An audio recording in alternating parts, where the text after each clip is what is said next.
नमस्कार दोस्तों। ओम नमः शिवाय। हर हर महादेव। दोस्तों, सावन के महीने में शिवलिंग से यह गुप्त चीज ले आना। अपने घर आपकी सभी मनोकामनाएं पूरी होंगी। इतना पैसा आएगा कि गिनते गिनते थक जाओगे। भगवान भोलेनाथ जी के आशीर्वाद से अपने जीवन में बहुत उन्नति करोगे दोस्तों। हिंदू धर्म में सावन के महीने का बहुत अधिक महत्व होता है। सावन का महीना हिंदू पंचांग का 5वां महीना होता है। यह महीना भगवान शिव को समर्पित होता है। इस महीने में शिव भक्त भगवान शिव की विधि विधान से पूजा अर्चना करते हैं और सावन के महीने के सोमवार का महत्व और भी अधिक होता है। इस माह में शिव की पूजा अर्चना करने से सभी मनोकामनाएं पूरी हो जाती हैं।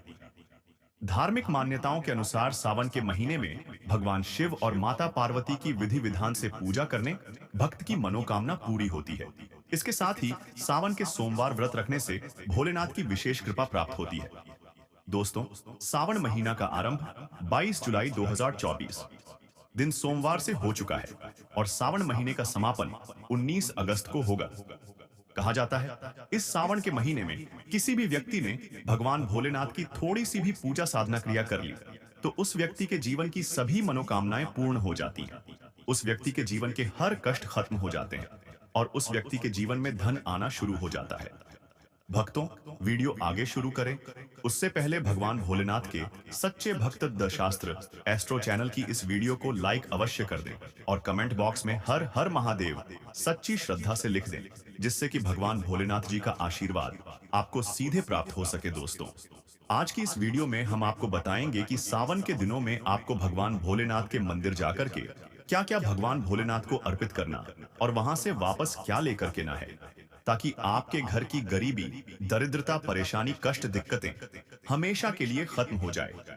दूसरी तरफ आपके घर पर सुख, समृद्धि, यश, वैभव, ऐश्वर्य की आपको प्राप्ति हो। ध्यान रखिएगा दोस्तों, सावन का माह का इंतजार हर व्यक्ति इसीलिए करता है ताकि उसको भगवान भोलेनाथ का आशीर्वाद मिल सके। कहा गया है कि देवों के देव भगवान भोलेनाथ अगर किसी भी व्यक्ति को आशीर्वाद दे दें तो उस व्यक्ति का साक्षात काल भी आकर कुछ नहीं बिगाड़ पाता है। इसीलिए आज की इस वीडियो में हम आपको बताएंगे कि कैसे आप सावन के दिन, जो बहुत ही पावन दिन है, इस दिन भगवान भोलेनाथ को प्रसन्न कर सकते हैं। कैसे आपको भगवान भोलेनाथ का आशीर्वाद प्राप्त हो सकता है और कैसे सावन के दिनों में शिवलिंग की आपको पूजा करनी है, वह भी खास उपाय करते हुए। कैसे आपको शिवलिंग पर क्या क्या चढ़ाना है और क्या क्या वहां से लेकर अपने घर पर वापस लेकर आना है, ताकि आपके घर पर अन्न और धन का भंडार कभी भी कम ना हो। दोस्तों, सावन का पावन दिन एक ऐसे दिन होते हैं जिस दिन कोई भी व्यक्ति अगर थोड़े से उपाय कर लेता है, भगवान भोलेनाथ की साक्षात पूजा कर ले है, तो उस व्यक्ति की कितनी ही बड़ी मनोकामना हो, कितनी ही बड़ा कष्ट हो, वह खत्म हो जाता है और उसकी मनोकामना पूर्ण हो जाती है।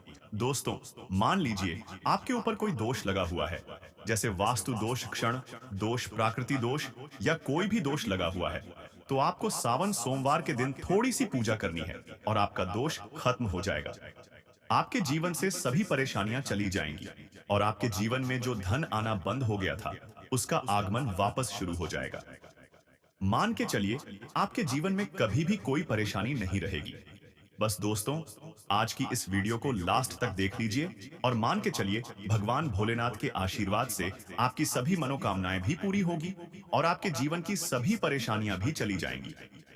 देखिए, एक बात कही गई है कि जब भी हम भगवान भोलेनाथ की पूजा करते हैं, हमें धैर्य रखना चाहिए, विश्वास रखना चाहिए और श्रद्धा के साथ भगवान भोलेनाथ की पूजा करनी चाहिए, क्योंकि भगवान भोलेनाथ बहुत ही भोले हैं।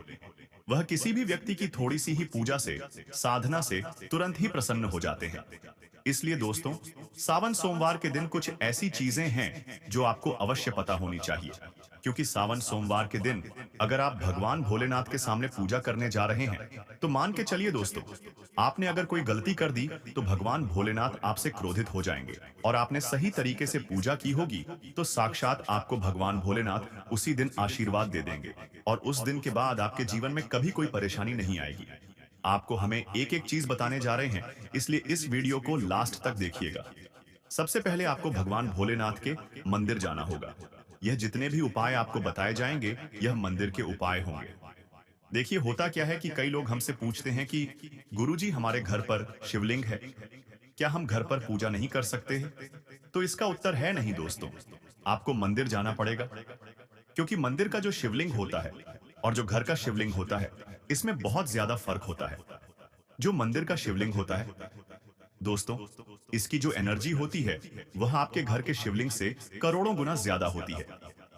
इसमें ऐसी सकारात्मक ऊर्जा होती है जिसके सामने अगर आप थोड़ी सी पूजा करते हैं तो तुरंत ही उसका फल आपको मिलता है और आपके जीवन की हर परेशानी चली जाती है। तो आपको जितने भी आज उपाय बताए जा रहे हैं आपके जीवन की परेशानी को खत्म करने के लिए, आपकी मनोकामना पूर्ति के लिए, उस उपाय के लिए, तो आपको मंदिर जाना पड़ेगा। और सावन सोमवार का पर्व पड़ रहा है, वह आज दिन सोमवार को पड़ रहा है। तो यह दिन ऐसा है, इस दिन अगर आप मंदिर जाकर के भगवान भोलेनाथ की पूजा आराधना कर रहे हैं तो मान के चलिए दोस्तों, आपके जीवन में कभी कष्ट आ ही नहीं सकता। पूरे साल आपके घर पर अन्न धन का भंडार भरा रहेगा। तो आपको क्या क्या ले जाना है वह कहीं पर लिख लीजिए, क्योंकि दोस्तों अगर आपने एक भी गलती कर दी तो आपकी पूजा संपन्न मानी नहीं जाएगी।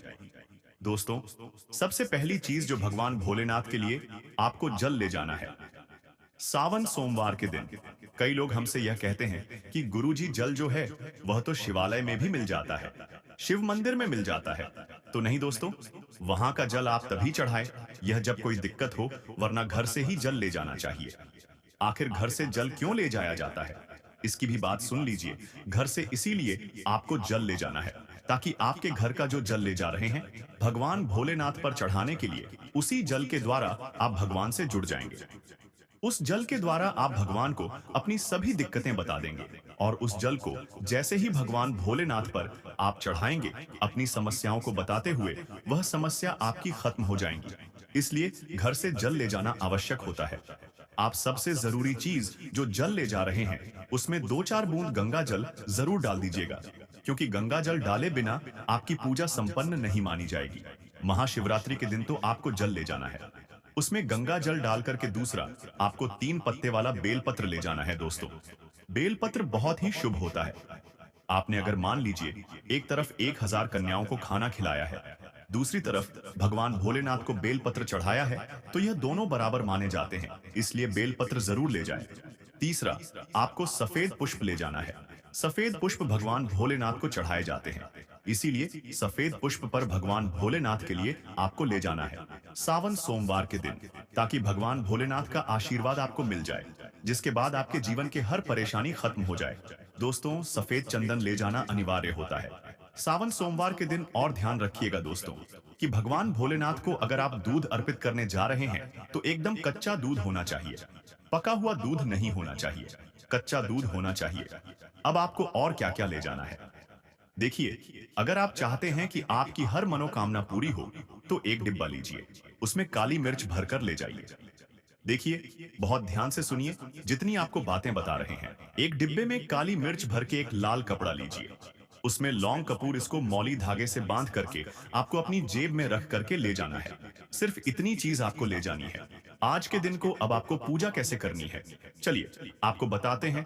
बहुत ध्यान से लास्ट तक देखिएगा, और जितनी भी चीज आपको बताई जा रही है इन चीजों को आपको ले जाना है और शिवालय से वापस लेकर आना है अपने घर पर, ताकि आपको धन की प्राप्ति हो सके, आपकी कोई भी मनोकामना हो वह पूर्ण हो जाए। भक्तों, आप पहले जाएंगे मंदिर। सबसे पहले आपको इस बात का ध्यान रखना है, मंदिर जाने से पहले ही काले या नीले कपड़े का धारण करके मंदिर ना जाएं, वरना भगवान भोलेनाथ का आपको क्रोधित रूप देखना पड़ सकता है। सबसे पहले आपको यह करना है कि पतली धार बनाते हुए जल भगवान भोलेनाथ को अर्पित कर देना। बहुत ध्यान से सुनिए भक्तों, पतली धार बनाते हुए भगवान भोलेनाथ को जल आपको अर्पित कर देना है। अब आपको यह करना है दोस्तों कि भगवान भोलेनाथ को चंदन लगाना है। चंदन लगाने के बाद भगवान भोलेनाथ पर 3 पत्ते वाला बेलपत्र रखना है। 3 पत्ते वाला बेलपत्र रखने के बाद आपको भगवान भोलेनाथ पर सफेद पुष्प अर्पित कर देना है। सिर्फ इतना आपको करना है। दूध अगर आप चढ़ाना चाहते हैं तो दूध भी आप चढ़ा सकते हैं, इतना आपको करना है।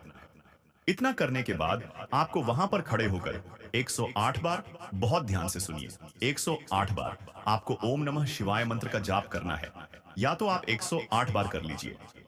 यह 3 ऐसी चीज है जो आपको करनी है, इतना करना है। अब आपको क्या करना है, एक डिब्बा जो काली मिर्च का आप ले गए हैं उस काली मिर्च के डिब्बे को आपको शिवालय के जो गिरता हुआ शिवधारा है, जो शिवलिंग से वहां पर पानी गिर रहा है, उसी शिवहरि के पानी से आपको छू आना है और अपनी जेब में वापस रख लेना है। ये जो लाल पोटली आप ले गए हैं बंद करके लौंग की, इसको भी छुआ लेना है, वापस रख लेना है। अब आपको क्या करना है? जिस लोटे में पानी ले गए थे या जिस लोटे में भी आप दूध ले गए थे, उसमें आपको क्या करना है? आपको जो भगवान भोलेनाथ का पानी वहां पर गिर रहा है, भक्तों ध्यान रखिएगा, शिवलिंग की जो पानी नीचे गिर रहा है, उसी पानी का थोड़ा सा पानी अपने लोटे में ले लेना है। ध्यान रखिएगा, जो आपने लोटे में पानी भरकर ले गए हैं, वह पानी वापस बचाना नहीं है। वह तो पूरा आपको भगवान भोलेनाथ को अर्पित कर देना। जो शिवलिंग से पानी गिर रहा है, उस पानी को आपको अपने लोटे में वापस ले लेना है। भक्तों मान लीजिए, आप ये सोच रहे होंगे कि कई लोग वहां पर पानी चढ़ा रहे हैं, तो इस बात की आप चिंता ना करें, क्योंकि भगवान भोलेनाथ के शिवलिंग पर जब भी पानी चढ़ाया जाता है, वह अमृत बन जाता है। कहाँ जाता है? कई देवी देवता शिवलिंग के पास अदृश्य रूप में खड़े होते हैं, ताकि शिवलिंग से गिर रहा पानी वह धारण कर सके। इतना पवित्र होता है शिवलिंग से गिरता हुआ पानी। तो शिवलिंग से गिरता हुआ पानी को आपको अपने लोटे में ले लेना है। सिर्फ थोड़ी सी बूंदे ले लेनी है। अब आपको क्या करना है? आपको घर वापस आना है, जो आपने लोटे में पानी लिया है।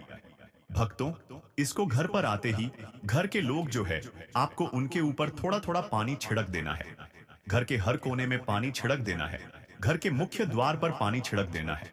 सिर्फ इतना आपको करना है। इतना आपने कर दिया। अब मान लीजिए पूरे साल आपके घर पर नकारात्मक शक्तियां नहीं आ पाएंगी। आपके घर पर कोई काला जादू, काली विद्या करवाने की कोशिश करेगा, तो वह आपके घर पर नहीं कर पाएंगे। इससे आपके घर से नकारात्मक शक्तियां चली जाएंगी और सकारात्मक ऊर्जा आ जाएगी। यह जो अब काली मिर्च का भगवान भोलेनाथ जी के शिवलिंग से छुआ कर लाए हैं, इसको पूजा घर में रखें। ये जो काली मिर्च का डब्बा है आपके पास, इसे कभी भी आप किसी शुभ कार्य के लिए निकालें। जैसे मान लीजिए आप बिजनेस मीटिंग के लिए जा रहे हैं, नौकरी की प्राप्ति के लिए जा रहे हैं। काली मिर्च घर के मुख्य द्वार से पहले रख के उसको कुचलते हुए निकालिए। मान के चलिए आपके काम में जो भी बाधा आने वाली होंगी, वह बाधाएं भगवान भोलेनाथ के आशीर्वाद से अपने आप ही हट जाएंगी और आप जिस कार्य के लिए भी जाएंगे, उस कार्य में आपको सफलता मिलेगी। दोस्तों, भगवान भोलेनाथ का यहाँ पर आपको साक्षात आशीर्वाद मिलेगा। सावन सोमवार के दिन और आपके जीवन से हर परेशानी चली जाएगी। सावन सोमवार की रात आप अपनी सभी प्रकार के बुरी अनिष्ट शक्तियों से छुटकारा पा सकते हैं। जो लोग भोलेनाथ माता पार्वती की पूजा करना चाहते हैं, वह इस दिन अपने घर पर पर्त का शिवलिंग रख लीजिए। अभिमंत्रित होना चाहिए।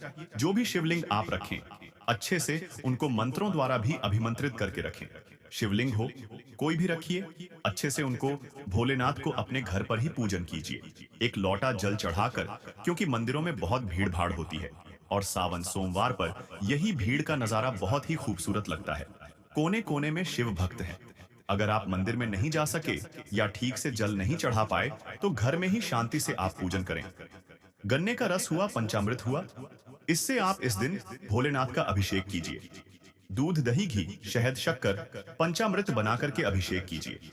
दोस्तों, फिर भोलेनाथ का श्रृंगार कीजिए। चंदन चढ़ाई, अक्षत चढ़ाई, जनेऊ अर्पित कीजिए।